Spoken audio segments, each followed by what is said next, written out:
Hey guys, it's spring. Well, almost. It's the 19th of March and I've got a project we need to look at today to get ready for summer. Here we have my Zenith 701 aircraft. I built this, I don't know, I guess first flight was about 12 years ago, 12 and a half years ago. It's got about 500 hours on it and I've got a lot of enjoyment out of this thing. I haven't really done a whole lot of aviation stuff on the channel, but this is definitely a passion of mine and I want to bring you guys along to share the experience. Last flight was on the 26th of September and I made a mistake. Should have pulled the battery out of this thing, taken it home. You never know when you're going to get an opportunity to go for a little flight during the winter, and some of the best flying I've ever had has been during the winter months. What I want to do is give this airplane a quick little going over. Private aircraft require an annual inspection, and the annual was done in this, I believe, in September, so it's not due again until September of 23. However, with the beginning of the season, we don't necessarily have to do the full formal annual inspection, but we do need to give it a going over and just make sure there's nothing falling off. One problem I do know that we have is the battery is dead. The voltmeter on the dash doesn't even have any indication on it. I'm hoping that with a little bit of charging it will come back to life, but it is old enough. It wouldn't surprise me if the battery's toast and I'm going to have to get another one. And if I have to get a battery, that means we won't be flying today because it'll have to be ordered in. I use a Odyssey gel cell and those are not available locally.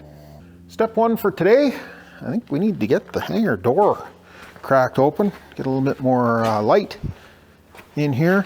This might be a bit of a problem. There's a bit of snow outside and it's not unusual for this door to be kind of frozen down to the ground, and seeing some snow along the bottom.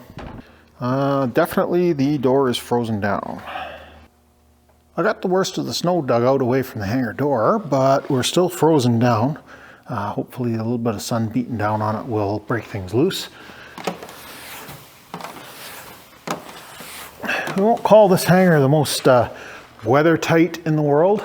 You can see way up there in the ridge, that line of light is the ridge cap, and the ceiling strips have all popped out. It's not my hangar, and realistically I don't really care. A little bit of snow gets on the airplane, it's not the end of the world.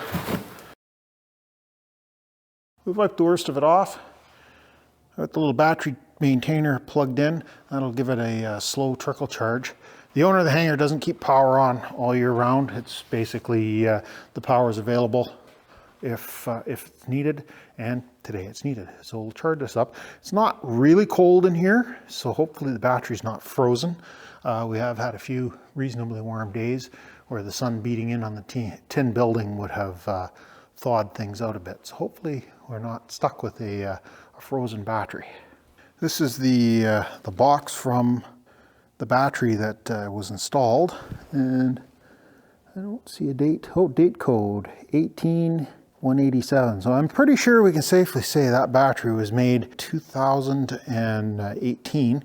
So it's 2023 now. That gives us some pretty good life out of a gel cell battery, especially one that doesn't get used as much as it should.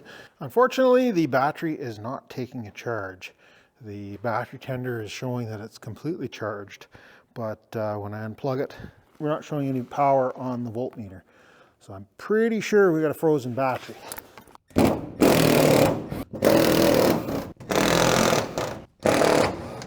To access the battery on this plane, we've got to pull off the belly access hole here. I definitely don't like using impact guns for installing fasteners. They work just fine for pulling them out. That is certainly a lot faster than doing it manually. Let me grab a light and I'll bring you guys up and see what it looks like inside the belly of the airplane. So here is the Odyssey battery. No loose connections, nothing obvious that would be causing us any problems beyond the fact that it won't take a charge.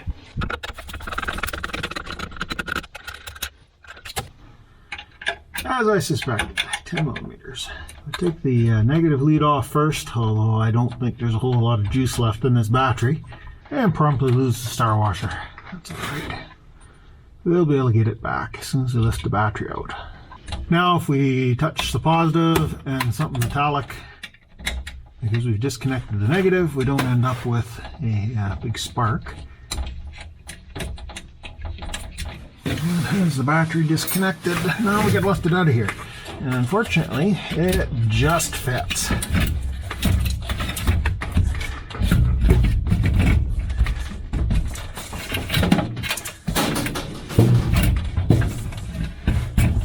Sort of like that there. The good news is the sides don't seem to be all bulged out. That's probably a good indication that we're not going to end up with a catastrophic failure, but that is still a possibility. Fortunately, this plane had its annual inspection almost immediately before it was parked for the winter, so I don't think we're going to find anything too majorly wrong. But while I'm in here with the belly open, it's an opportunity to look things over and make sure that we're not having any major issues. I don't see anything.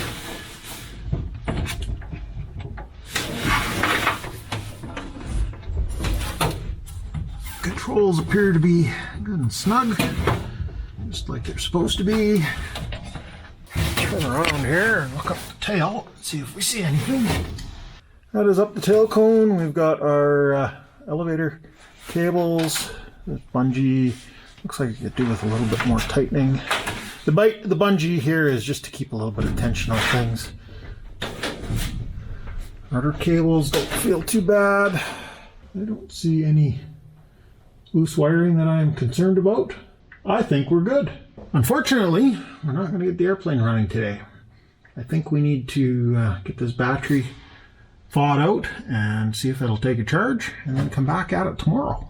For me, it's going to be a day. For you, it's going to be as quick as snapping fingers. Hey guys, it's a couple of days later. We've got the battery here that I pulled out of the belly of the airplane, and it's had an opportunity to warm up in a heated shop and had a battery charger put on it for about 24 hours. Now we need to see what kind of shape it's in. I've got a battery load tester here. This might be a bit of a challenge for me to do one-handed, but let me see if I can get this hooked up. I've got it kind of sort of hooked up. I think you guys can see the screen there, and it's showing that it is in the green for charge. That's not surprising given that it's had a battery charger on it for about 24 hours. We hit the load button and we're down in the weak range, but we're at kind of the upper end of the weak range, so I think this battery will do for the time being. However, I do have a new battery on order. I plan on changing it. This one was put in 2019 and it has had several, shall we say, not great winters, so sooner or later it's going to die. We'll put the new one in the plane when it arrives, and we'll use this one as a spare for something else.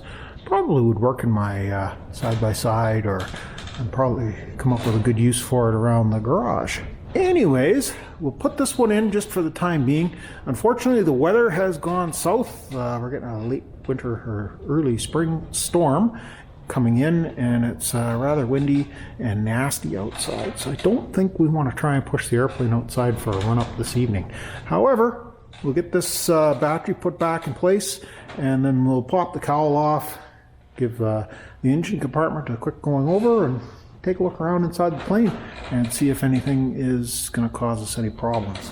I hope the camera is able to pick up what we're working on here. We need to get the battery back in place and screwed back down.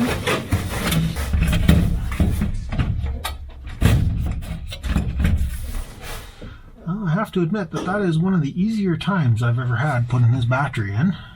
Must be good luck having you guys watch. This heavy lead here that's got the boot on it was down to the master solenoid.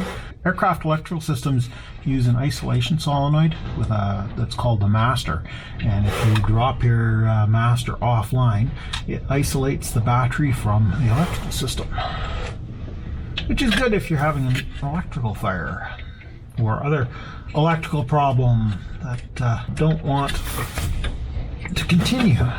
The master switch kind of works along the lines of the ignition on an automobile, but it's a little more definite.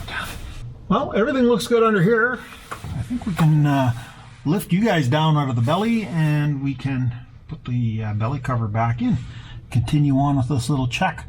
I'll bring you guys back once I've got everything buttoned back down in here, and we'll continue looking the plane over to make sure that everything's ready to go.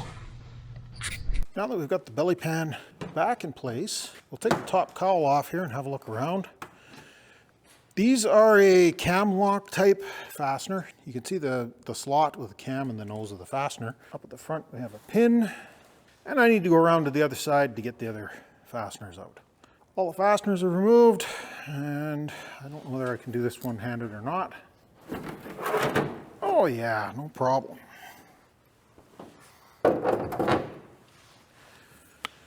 What we have here is a Rotax 912 UL 80 horse engine.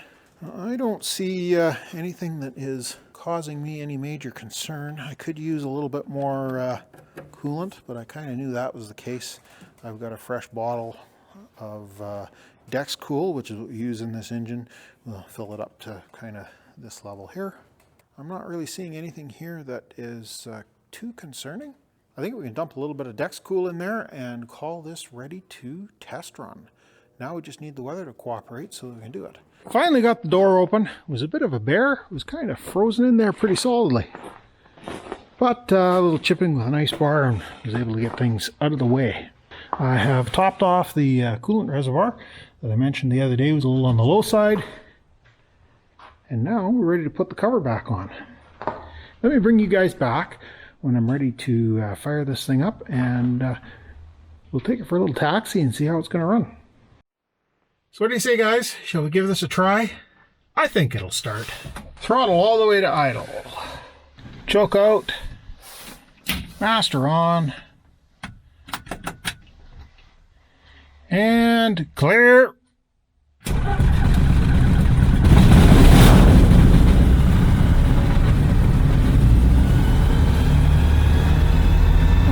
There we go. Well, pressure we've got. Temperature, of course, is going to be low. Water temperature is going to be low.